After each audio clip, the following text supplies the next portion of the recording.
Tony Tonkin here from Wise, Witty and Weird. I've been thinking about having this conversation with people for quite some time in relation to sexual assault. Now, there's so much being said about the way we as men have behaved in relation to our attitudes and our behaviour relating to women.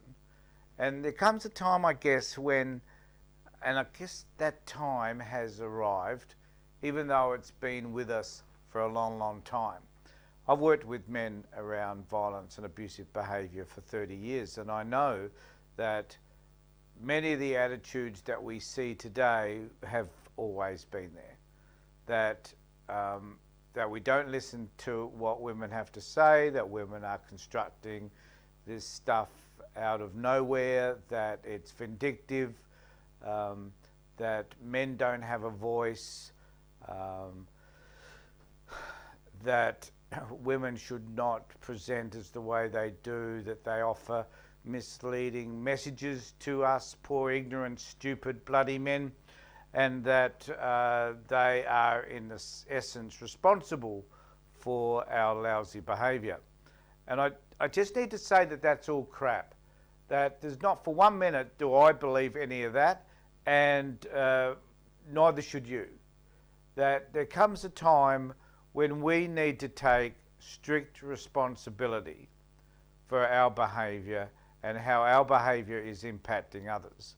And the Brittany Higgins thing and some of the stuff that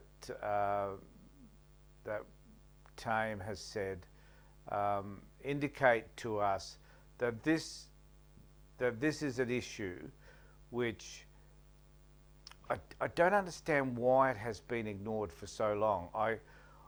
I'm oblivious to the fact as to what has prohibited people from talking up the issue around sexual assault, assault in the workplace, and the damage that this does to women in particular. And then I'm going to have people who are going to object to this and say, oh, well, there's still men that are impacted. Yes, there are. I'm not denying that. But, you know, if something's happening 90% of the time to one particular group of people, then we need to do something about it. You know, the fact that Aboriginals occupy 2% of our population but are being incarcerated at 10 times the normal Caucasian or other rate, then, you know, that's something that needs to be done about that. Where there's unfairness and inequity, we need to address those issues and make sure that we're aware that these inequities exist and that we need to find a way to overcome them. So in relation to women and sexual assault, we need to understand that this is an issue which has been with us forever because we as men see ourselves as superior, as somehow, I can't think of the exact word, but we see ourselves as being put upon by others, namely women, that we don't believe that we need to take responsibility for any of our behaviour. In fact, anything that happens to us is usually somebody else's fault. Because for so many men, it seems difficult to accept that our behaviour does impact other people. Because one of the issues that I've often had, which has come out in the hundreds of groups that I've run over the years, is that men believe that if they have to change their behaviour, that they're in turn having to change something intrinsically about themselves. You know, if you're a bully and you're a dick, then I think you should change your behaviour so you're no longer a bully and a dick. That if you're hurting other people, then you should change your behaviour so that you're not hurting other people. It doesn't mean that you're changing in essence who you are. If you're in general a very good, loving, compassionate individual, then none of that should change. The behaviour that's hurting other people, that is what should change. And that it's come to a point now where we need to take responsibility for all of the things that we do that harm other people, and that we need to find a way to rectify it. Now, in Parliament right at the time, they're doing all that they can, I think, to to try and find a way to address this problem. And I don't think they will. I think that the problem is so systemic within men in particular that eradicating the problem will never happen unless all men speak up against the abuse that occurs towards women. And I think we need to first understand, why does this occur? What is there in our cultural beliefs, our beliefs about ourselves, that causes this to occur in the first place? For me, one of those issues is acknowledging our own sense of powerlessness, helplessness, and hopelessness.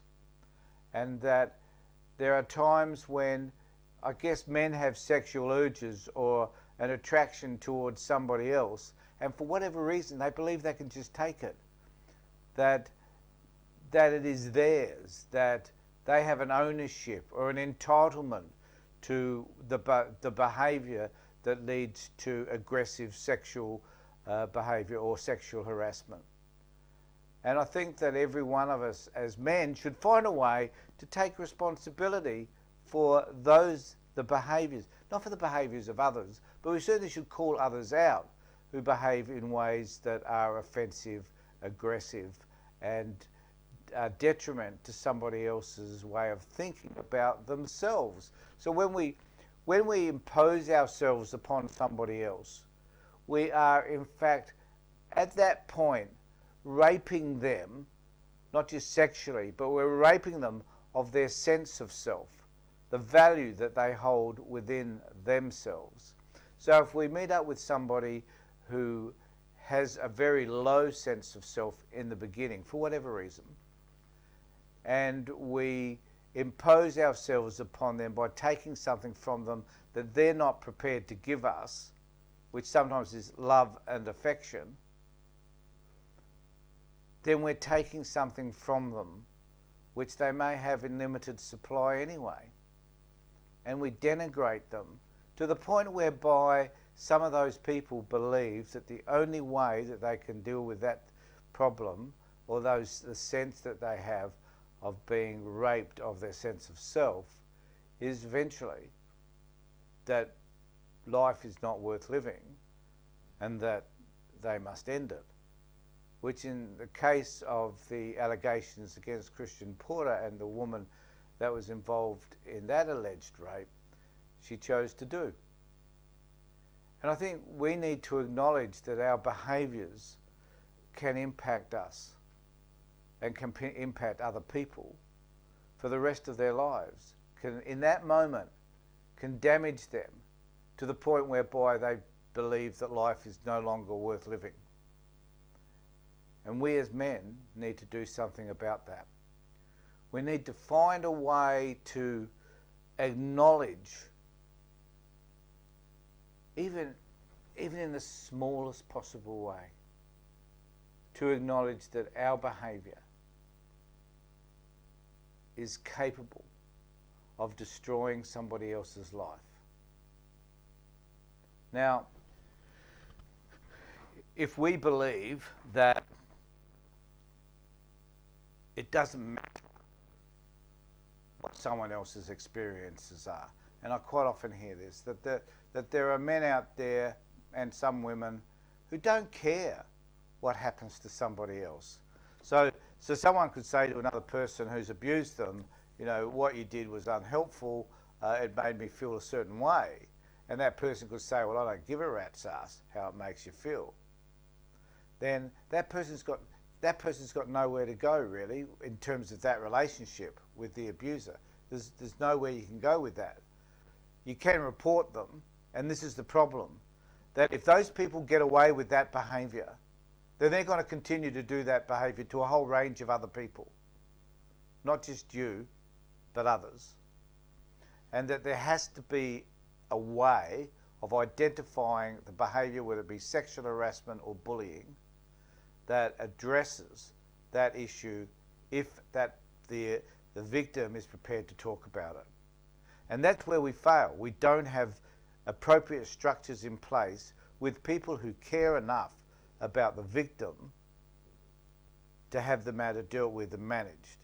often organisations, particularly HR departments, are more interested in the way the organisation is going to appear, and who gives a fuck how the organisation is going to appear. At the end of the day, if someone over here is damaged and the organisation, that is the HR department, managers and others, are choosing not to do anything about it, then these people over here within that organisation, they're the ones that need to leave. They're the ones that are at fault. They're the problem, not the person who's been aggrieved by somebody else's behaviour. So we need to have legislation that firmly affirms that an organisation needs to have the structure and the people that can enforce it in place. And if they're unable to do that, then there needs to be penalties placed upon those organisations so that they do put in place the appropriate people. So you can have a structure, for example, that says this is the way we're dealing with harassment in our workplace. But unless you've got people that have the courage, the ability and the competency to be able to manage that situation appropriately and put into place appropriate procedures to eradicate the bad behaviour, and sometimes that is just about sacking somebody, and sometimes that's just about sacking somebody because of the allegation. You know, we often hear of stories, for example, Four Corners did a report on Christian Porter. Now, I don't know whether those allegations they had about him were true or false at the beginning, but there was enough evidence there from conversations with others that his behaviour when he was in school probably wasn't the best that it should be, an indicator that, given his sense of entitlement, that behaviour was likely to continue. I'm not suggesting that it did. I'm not making any suggestions about future allegations that have surfaced in recent times. I'm simply saying that there was enough history in that to say that there's something wrong with this behaviour. Now, we can either meet that behaviour at the beginning, at school, the place where it's encouraged, in fact, particularly in boys' schools, in particularly elite schools, and then we could deal with it there. We need to deal with it at home so that where this stuff propagates from is often the male that is influencing these decisions or this way of thinking, and often women who go along with this sort of thinking in the home and accept that this is the way boys are, because it isn't the way we should be. So we need to find ways to be able to deal with all of this and to manage it differently. And we need to follow that all the way through to the workplace, where it no longer is acceptable, and that someone must know that if they behave in an inappropriate way, that is going to be a mark against them. And if there's one case which you cannot verify, it's just one person's word against another. But if there's a second one or a third one, then that's 3 strikes and you're out.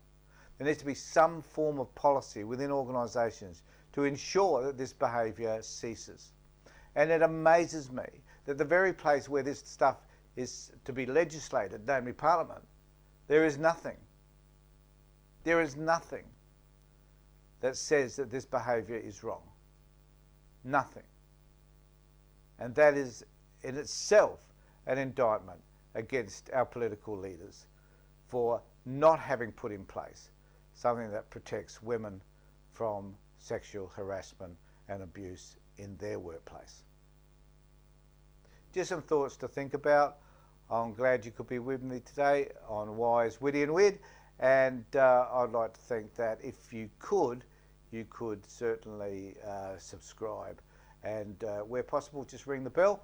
And there is also a Patreon site which I think I also have here, which you can connect to help us as well to continue to make these sorts of videos and to inform you of certain ideas and concepts that we have here at Wise, Witty and Weird that hopefully will be helpful to you. So if you find it interesting, give us a call. Take care. Bye.